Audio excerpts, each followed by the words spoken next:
something that came into my mind is the concept of work for hire. So say, Chase, you wrote a track. It's 100% Chase Walker. You're the writer and the publisher, but you hire a vocalist to sing on that track. You pay that vocalist her time to record that track. So that's called work for hire. She doesn't own anything on the writer or the publishing share. So sometimes you'll see, XYZ track featuring blah, blah vocalist.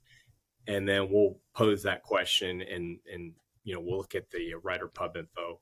But work for hire is a perfect example where that vocalist, they were paid out for their time and singing on that track.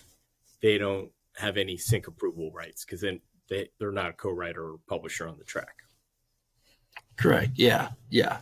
Well, and depending on how you want to do it, because some artists, they want to make sure that like all the musicians on the record are getting paid something, you know what I mean?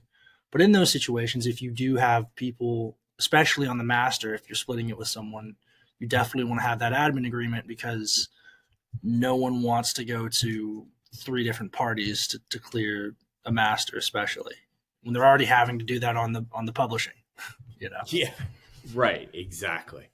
And back to, a word that they're expedient, less hoops, less phone calls. And then it's more, because that's what, there's a distinction. Sometimes folks will label their tracks as one-stop rep and then easy clear.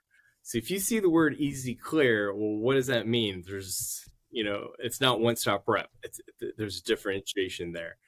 And it's subjective. What someone might be like, yeah, it's my friend, I only have to do 2 other calls, but it's easy to clear, but there's some other entanglements. And and the benefit of having the admin doc pre-signed, everyone's on board.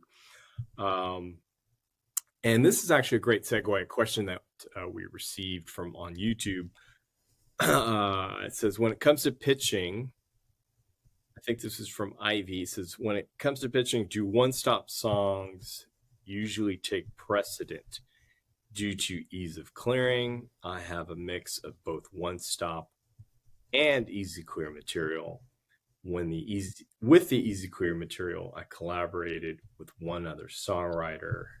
I have no publisher, but he has a publisher. Split is 50-50 for the composition, and I own 100% of the masters. So before we get into the weeds, so to speak, of creatively, if I'm a music soup and I get 2 tracks, one says one-stop rep, one's easy clear, creatively, if it fits, the cue or the scene, then the music super is going to look at both and say, well, which fits creatively? So I guess her question is, if they get a bunch of cues, that's one-stop rep, are they going to listen to those first? I mean, it depends on, factors. One-stop rep, they know it's going to be indie budget. When they see easy clear, what I was saying before, sometimes like, well, what does that mean? They got to read extra lines of, oh, there's a co-writer, but that person is administered. So easy clear, the interpretation, depending on one's deadline, they may sidestep that and go to the one-stop rep. But again, if it fits creatively, the music soups is going to get in the trenches, so to speak, to clear that track because it fits. Anything you might want to add there, Chase? I might have left out.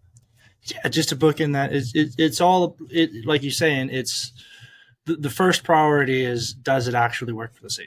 Because they're not going to prioritize a one-stop track that doesn't really work as well for the scene over an easy clear track that's perfect for the scene, because it's all about, how can you make the scene as compelling as possible?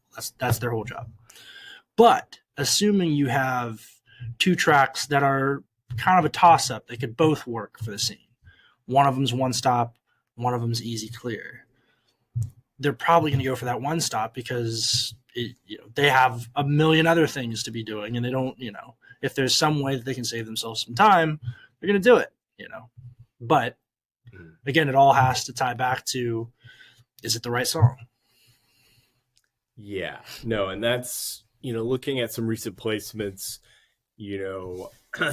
like you said, Chase, is if it's why create more work when if it's just, we know we can just plug and play one-stop reps.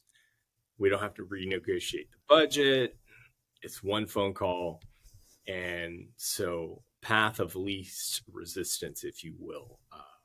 And that's, another point that we talked about, same with the music libraries. A lot of supers, they have their go-to music libraries. They know the cues are going to work for a background instrumental. It may be a short use, a transition scene, so they can plug and play those tracks. They have those relationships with the libraries for years, and they spend minimal time on that and on to the next. Because I think a good segue or tying that in is, the montage scenes, or when they do have budget for bigger artists, that's the bulk of their time is clearing those tracks. Because if it's, Harry Styles, Lizzo, there's a bunch of writers, co-writers, publishers. You got to clear or contact all those companies to clear their share and their portion of the writing and the publishing. That can take an inordinate amount of time. There's no guarantee they're going to clear it with the budget that super needs to clear it on.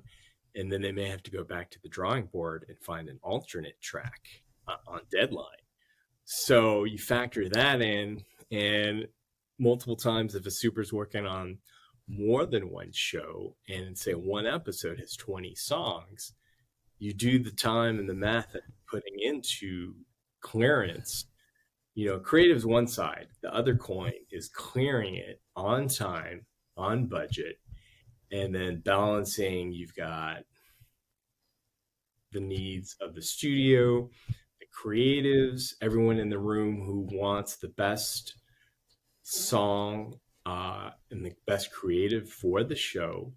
So, and then you factor in who they're going to. They have their label reps, their managers, their sync agents that they can get content from, and things have to be expedient, meet the deadlines, and meet the budget.